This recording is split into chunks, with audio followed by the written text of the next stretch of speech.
Olá! O Congresso Nacional analisa uma proposta de emenda à Constituição que deve mudar o jogo na hora da distribuição de recursos públicos para os clubes de futebol.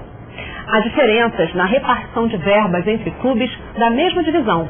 Para explicar a emenda, está aqui no Palavra Aberta o deputado André de Paula, do Democratas de Pernambuco. Obrigada pela presença, deputado. Obrigado, Vera, por essa oportunidade também.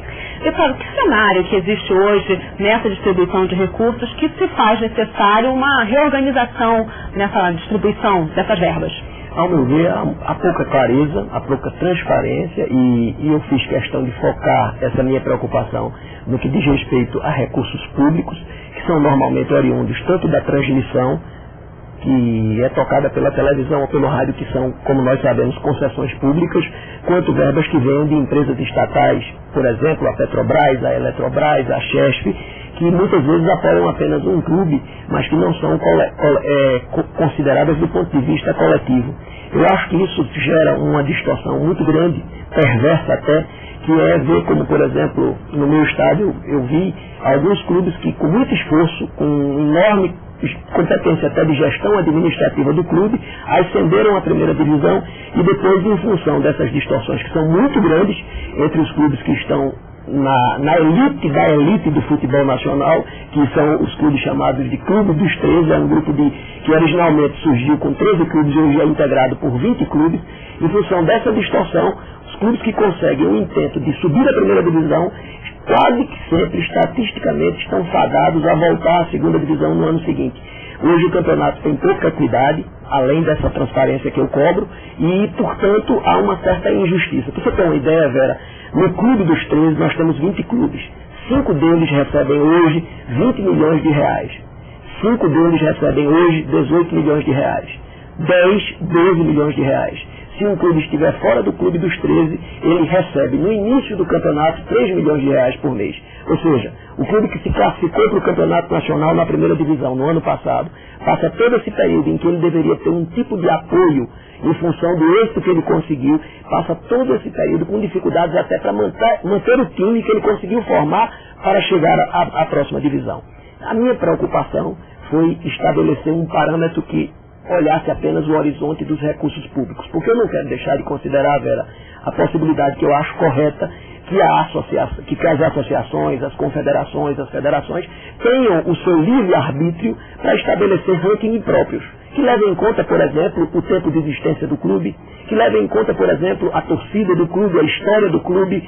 Tudo isso é importante. Então eu não quero dividir de forma igual, tratar de forma igual os desiguais. Mas eu quero assegurar, porque acho que isso é fundamental e acho que essa é uma responsabilidade do Congresso Nacional. Nós estamos tratando de uma paixão do país, que é o futebol. Eu quero assegurar um mínimo de equidade, um mínimo de competitividade para os clubes que, fazendo o seu dever de casa corretamente, ascendem à primeira divisão e gostariam de lá continuar na elite do futebol brasileiro. E que, em função dessa pouca competitividade, muitas vezes se vêem fadadas a voltar para a segunda divisão. Agora, deputado, a discussão toda dessa proposta aí de modificação na distribuição dos recursos vai apenas para os recursos públicos. Mas qual é o peso que esses recursos hoje têm, os recursos públicos têm, nesse bolo total? Deve ser muito grande. Não, eu acho que é muito grande, não posso lhe precisar, mas é muito grande porque eu compreendo como recursos públicos não apenas os recursos que são oriundos de empresas estatais, de empresas sobre as quais o governo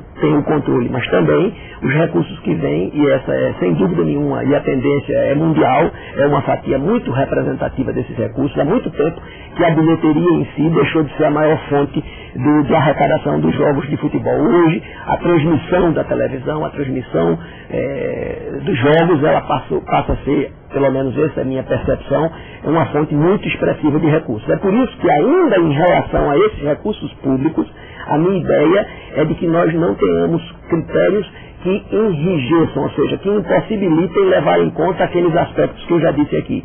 Eu apenas quero regular minimamente, porque as informações que nós temos e são públicas, quando o Clube dos 13, o presidente do Clube dos 13 anunciou que nesse próximo campeonato nacional a TAM será a empresa oficial que vai transportar os jogadores, ele já anunciou que vários clubes dentro da elite questionam a sua exceção. Ou seja, o Santos, que não está entre os 5 primeiros clubes que recebem 20 milhões, recebe 18 e quer receber 20. Os de 12 querem receber 18. E esse critério não tem a menor transparência, termina por ser uma concessão da federação ou de um dirigente que pode receber hoje e pode não receber amanhã. Então, quando se tratam de recursos públicos, eu acho que o país avançou, o país democratizou e é preciso ter um mínimo de regras. E entendo que o Congresso Nacional precisa se inserir nessa discussão.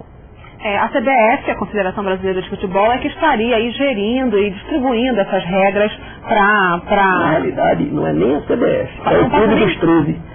Na questão da transmissão, é o Clube dos 13. Essa é a elite da elite. Ou seja, a CBF promove o campeonato, mas tem uma elite dentro do futebol brasileiro que tem, inclusive, estabilidade. Por exemplo, no Clube dos 13, Vera, hoje você tem Portuguesa de Desportos, que estava na 2ª divisão do Campeonato Paulista, que está, salvo engano, na 2ª ou na 3ª divisão do Campeonato Nacional. A Bahia e o Vitória são clubes que hoje não estão na 1ª divisão, mas que continuarão recebendo os 12 milhões que tem, a que tem direito em um grupo que é menos aquinhoado entre o grupo dos 20. Mesmo não participando do campeonato, os clubes que não estão participando recebem essa cota. E os clubes que ascenderam, que vão precisar fazer um investimento, que vão precisar reforçar as suas equipes, esses não recebem. Ou recebem 3 milhões de reais contra 20, contra 18, contra 12. Então, a inexistência de critérios objetivos, a falta de transparência, eu acho que gera problemas, inclusive para quem tem a tarefa difícil de gerir esses recursos, que é, no caso, o Clube dos 13. Agora, deputado, por que foi necessária uma proposta de emenda e não um projeto mais simples? É porque quando, aqui no Congresso, e eu não participei dessa discussão, foi discutido o Estatuto do Torcedor, essa questão aflorou. Aliás, é uma questão muito presente, é permanente. E, naquela oportunidade, se tentou regular essa proposta por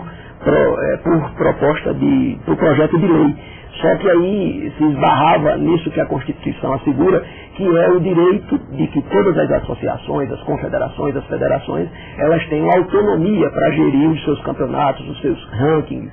Então eu tive a cautela de fazer uma alteração na Constituição que permite que um projeto de lei depois regule. Ou seja, na realidade, Vera, o que eu estou querendo hoje é trazer aqui para o Congresso Nacional uma discussão que é atual, que é importante, que assegura essa transparência, que fortalece o nosso esporte, e eu acho que o lugar ideal, o fórum adequado é o Congresso Nacional. Então, se a PEC conseguir promover esse amplo debate, eu já me sinto muito feliz, porque eu acho que a gente terá contribuído de forma decisiva para fortalecer os clubes, para fortalecer o futebol nacional em última instância. O senhor acha que, além de redistribuir, essa modificação pode, de alguma maneira, resvalar num aumento de incentivo? Eu sinceramente, Vera, espero que isso ocorra. Acho que é importante. Quem quer fortalecer o futebol, quem quer fortalecer os clubes, quer que os clubes recebam uma maior receita, uma fatia maior, mais adequada para fazer face à manutenção, que é cada vez mais complexa, das suas agremiações. E eu quero até fazer um pequeno destaque, dizer a você, Vera, que isso não assegura, quer dizer, ter mais recursos ou menos recursos, não assegura ganhar campeonato. Vamos agora usar o exemplo que foi dado muito recentemente no Campeonato Paulista. De um lado estava o São Paulo, do outro o Bragantino. O time do Bragantino todo custava o salário do jogador Zé Roberto e do treinador do São Paulo. E, no entanto, quem se classificou foi o Bragantino. Então, eu acho que é claro que isso é uma preocupação que nós temos, mas isso não pode vir desconectado de uma gestão eficiente do clube, de uma boa diretoria, de uma boa e transparente gestão do futebol. Ok, deputado André de Paula, do Democratas de Pernambuco. Obrigada pela entrevista. Obrigado, Vera. Obrigada por nos acompanhar. Até o próximo Palavra Aberta. Tchau.